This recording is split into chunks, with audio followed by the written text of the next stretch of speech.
Let's start with the punchline, the absolute absurdity of the situation.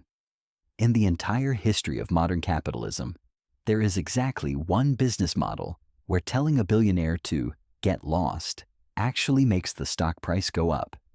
If you walk into a Ferrari dealership today with a suitcase containing $500,000 in cold, hard cash, slams it on the desk, and demand a new limited edition V12, do you know what happens? The salesman won't offer you coffee. He won't ask if you want leather or Alcantara seats. He will look at you with the pitying eyes of a priest looking at a sinner and tell you that you aren't ready for the car. And here's the kicker. That rejection, that slap in the face, is exactly why Ferrari is worth more than General Motors and Ford combined, despite selling fewer cars in a year than Chevy sells before lunch. You need to understand how backward, how twisted this is. In any other industry, the customer is king.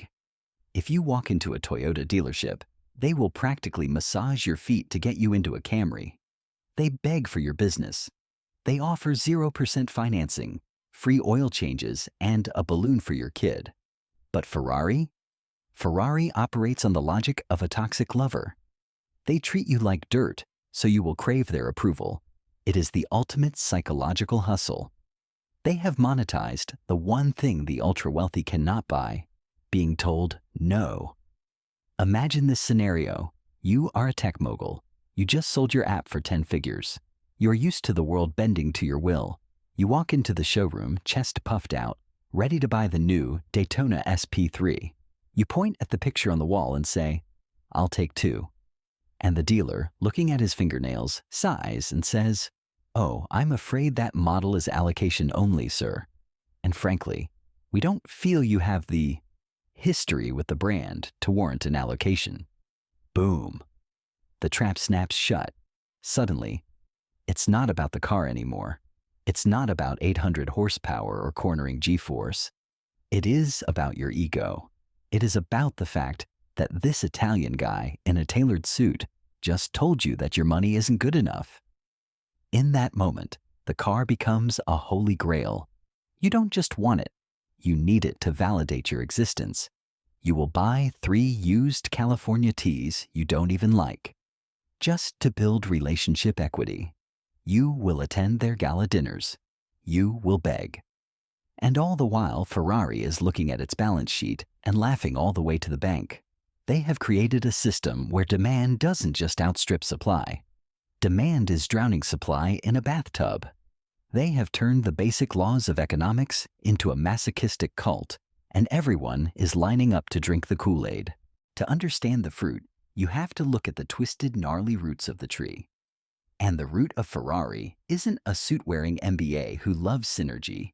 It was a grumpy, tyrannical Italian man named Enzo Ferrari who wore dark sunglasses indoors and looked like he was constantly judging your soul.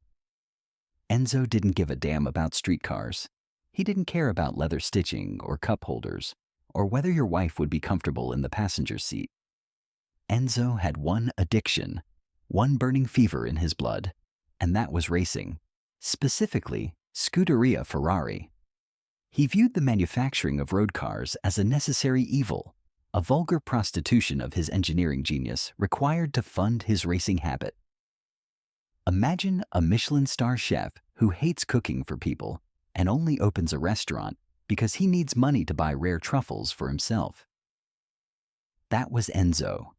He looked at the kings, the movie stars, and the industrialists who came to buy his cars not with gratitude, but with barely concealed contempt.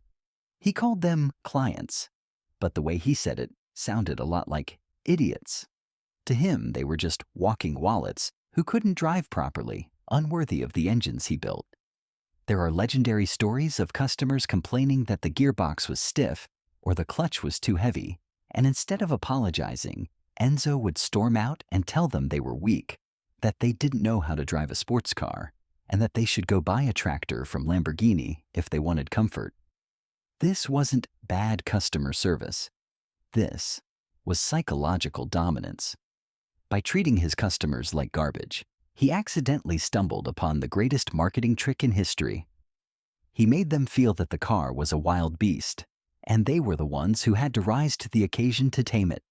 If the car broke down, it wasn't a manufacturing defect. It was because you weren't good enough for the car.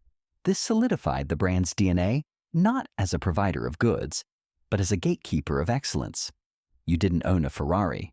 You were permitted to steward one, provided you didn't annoy the old man.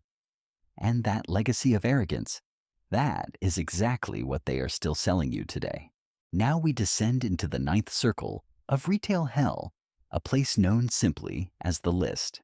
If you think getting a reservation at a 3-star Michelin restaurant is hard, try getting your name on the allocation list for a special series Ferrari. It is a game of psychological torture that would make a CIA interrogator blush. You see, most people think a waiting list is a queue. You stand in line, you wait your turn, you get your car. Cute. Adorable, really? In Maranello, a waiting list is not a queue. It is a gladiatorial arena where millionaires fight to the death for the amusement of the dealer. Here is how the velvet rope torture actually works. You walk in wanting the new hardcore track-focused beast, let's say the 812 Competizione. The dealer smiles that greasy smile and pulls up your profile. This is the moment they weigh your soul against their profit margins. They look at your purchase history. Have you been loyal? Have you been a good client? And by good, I mean, have you bought the cars that nobody else wanted? This is the dirty little secret of the Ferrari ecosystem. To get the car you want, you first have to buy 3 cars you don't want. You have to eat your vegetables before you get dessert. They will gently suggest that if you want a slot for the V12 supercar, maybe you should first pick up a Portofino for your wife, or perhaps a used GTC for Lusso that has been sitting on the lot gathering dust. You are effectively paying a 6-figure bribe just to get your foot in the door. You're buying a $250,000 ticket for the privilege of spending another $600,000 later. And the craziest part? People do it. Grown men, titans of industry who command armies of employees, will meekly nod and sign the check for a grand tour they hate, just to earn points with the dealership. It is a ranking system that rivals the social credit score of a dystopia. You are constantly being graded. Did you attend the track days? Did you go to the unveiling party and drink the cheap champagne? Did you hold on to your last car long enough? Or did you flip it too fast? If you slip up, if you show a moment of financial weakness or independence, you are dropped. You go from VIP to who is this guy in a heartbeat. They have engineered a scenario where the customer is in a constant state of anxiety, terrified of losing their status. It is brilliant, it is evil, and it is the only business on earth where the seller has absolute total power over the buyer. You aren't shopping, you are auditioning. So, you have survived the humiliation of the dealership. You have bought the 3 unwanted California teas to prove your loyalty. You have finally been allowed to wire $500,000 for that limited edition supercar. Congratulations, you now own a Ferrari. Or do you? Here is the most brilliant, sinister trick in their playbook: the golden handcuffs. In the real world, when you buy something, it is yours. If you buy a toaster and want to paint it pink and sell it to your neighbor, that is your God-given right. But in Maranello, that is heresy. When you sign the contract for a high-demand Ferrari, you are often signing a right of first refusal clause. This little piece of legal venom means that if you want to sell the car within a certain period, usually 12 to 18 months, you cannot just list it on AutoTrader. You cannot sell it to your buddy at the country club. You must offer it back to the dealer first. And guess what price they offer you? List price. Maybe less. Meanwhile, the market value of the car has doubled because it is sold out. If you try to flip it for a profit behind their back, they will find out. And when they do, you are done. You are blacklisted. You will never buy a new Ferrari again. Don't believe me? Ask Justin Bieber. The Biebs made the fatal mistake of thinking he actually owned his 458 Italia. First, he committed a crime against taste by having West Coast Customs wrap it in neon blue and slapping on a wide-body kit. That was strike one. You do not mess with the Mona Lisa. Then he lost the car in a parking lot for 3 weeks because he was partying too hard. Strike two.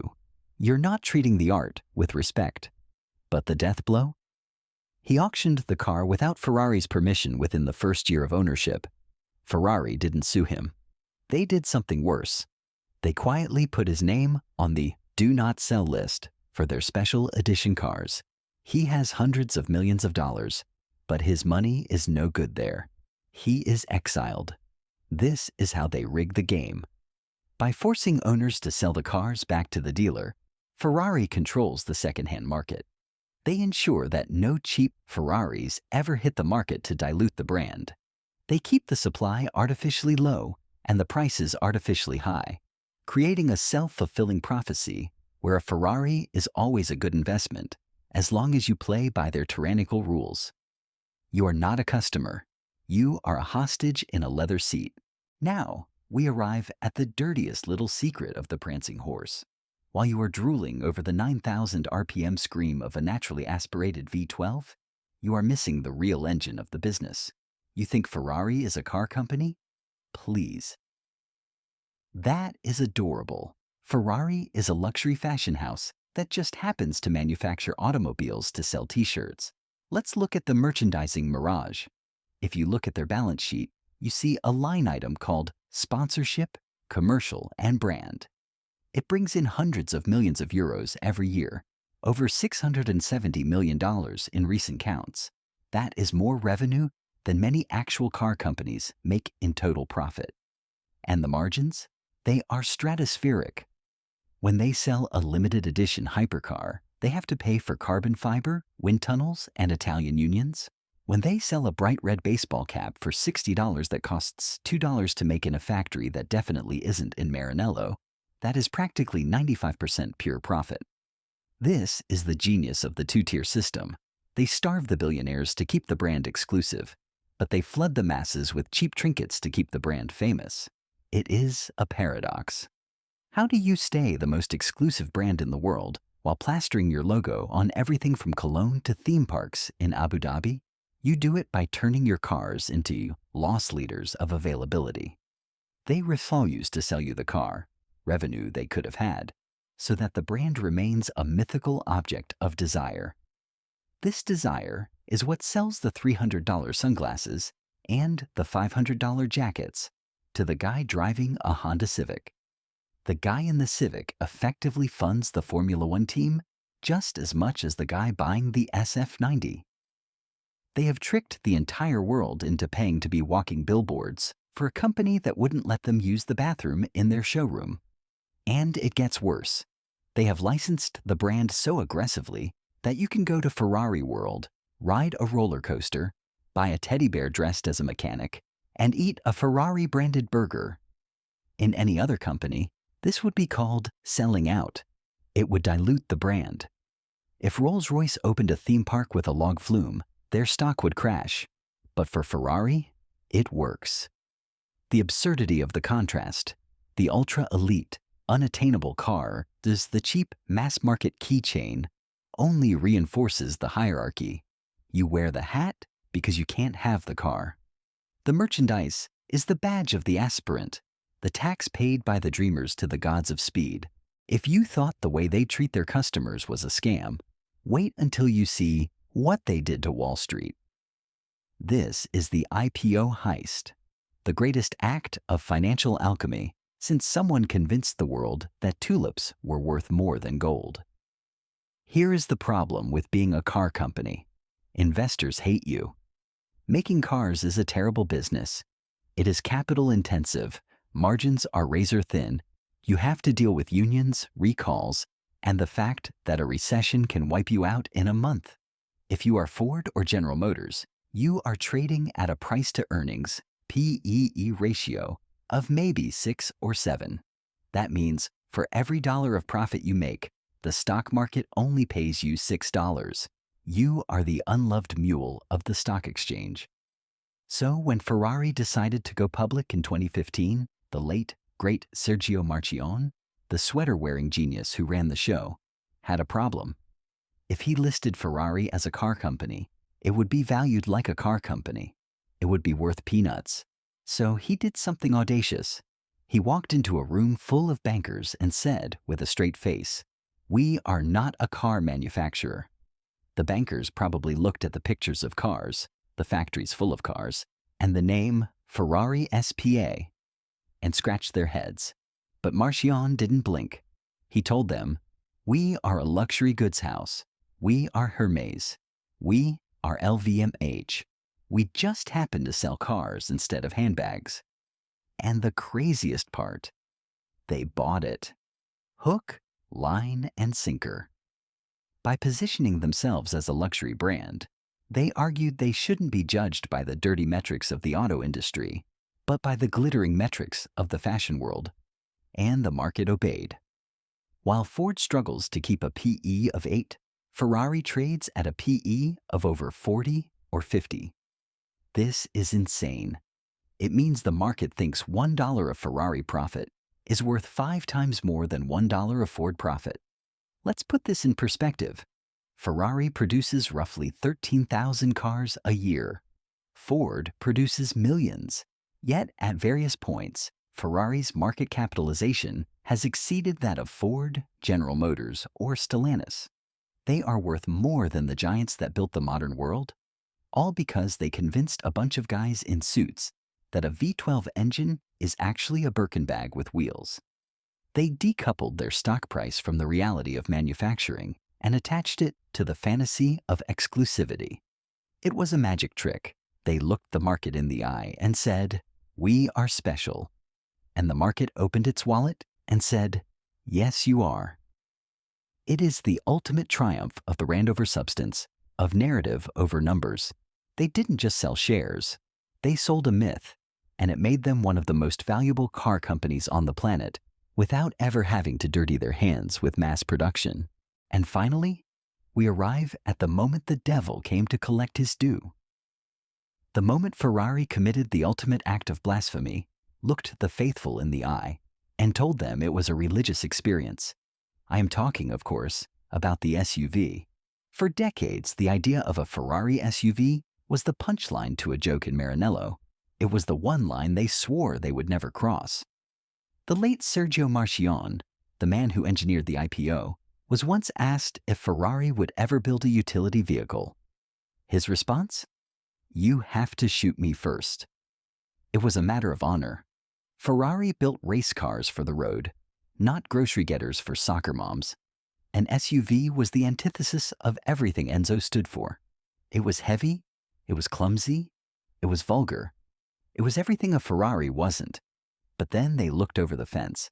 They saw Porsche, a company that was practically bankrupt in the 90s, swimming in a Scrooge McDuck vault of gold coins because of the Cayenne and the Macan. They saw Lamborghini, their noisy neighbor, doubling their sales overnight with the Urus. The market didn't want low-slung coupes that hurt your back. The market wanted tanks with leather seats that could hop a curb at Starbucks. The smell of money was too strong to ignore. The principles of the past were suffocating the profits of the future. So, they caved. But here is the genius of the Purosangue gamble. They didn't just build an SUV, they gaslit the entire world about it. First, the name, Purosangue. It translates to thoroughbred. Do you see the overcompensation? They were so terrified of being called sellouts that they named the most impure car in their history the Pure Blood. It is Orwellian marketing at its finest. Then they refused to call it an SUV. They called it a FV, a Ferrari utility vehicle, or simply a four-door sports car. They threw a naturally aspirated V12 engine into the front, the holy grail of engines, just to silence the purists who were sharpening their pitchforks. They gave it suicide doors to make it look exotic. They priced it double what a Lamborghini Urus costs, just to make sure you knew it wasn't for the common millionaire. And the masterstroke. They declared they would cap production. No more than 20% of their total output would be the Purosangue. They told the market, We are building this, but we hate it, and we won't let you have it. It was reverse psychology on a global scale. By artificially limiting the one car that everyone actually wanted to drive every day, they created a frenzy. They took the most commercial, mass-market concept in the auto industry and turned it into another rare, exclusive object of desire. They sold out, yes, but they sold out on their own arrogant terms. The "you have to shoot me first" car became the "you have to bribe me first" car. And just like that, the final barrier fell, and the cash register rang louder than a Formula One exhaust. So, where does this leave us? We are standing at the altar of the cult of scarcity, watching the high priests in Maranello sacrifice common sense to the gods of greed. You have to ask yourself, can this house of cards stand forever? There is a fragility to an empire built entirely on no. The world is changing. We are moving into an era of silence, of electric motors that all feel the same, of software over cylinders. Ferrari is trying to sell you a soul in a machine. But what happens when the machine becomes an appliance? When a Tesla Plaid can smoke a Ferrari at a stoplight for a fraction of the price, the performance argument dies. All that is left is the badge. All that is left is the arrogance. And arrogance is a dangerous fuel. It burns hot, but it burns fast. There is a generation coming up that doesn't care about the history of Enzo. They don't care about the racing pedigree. They care about instant gratification. They don't want to be told they aren't worthy of a product. They will just go buy a Rimac or a McLaren where they are treated like royalty. Ferrari is betting the farm that human vanity is infinite, that the need to feel superior to your neighbor is a resource that will never run dry. But here is the dark, hilarious truth. They are probably right. As long as there are insecure billionaires, as long as there are men who need a metal phallus to prove their worth, Ferrari will win. They have hacked the human operating system. They have realized that we value what we cannot have, that we love the hand that slaps us. We look at their cynical manipulation, their artificial shortages, their insulting waiting lists, and instead of revolting, we applaud. We call it brand management. We call it exclusive. In the end, the joke isn't on them. It is on us. We are the ones staring at the posters. We are the ones buying the hats. We are the ones validating their madness. Ferrari isn't just a car company. It is a mirror reflecting our own desperate need for status. And as you watch that red blur scream past you on the highway, driven by a man who paid double the sticker price for a car he doesn't own, don't be angry. Just appreciate the hustle. Because in a world of chaotic markets and crashing crypto, the most stable currency on earth turns out to be pure, unadulterated Italian ego.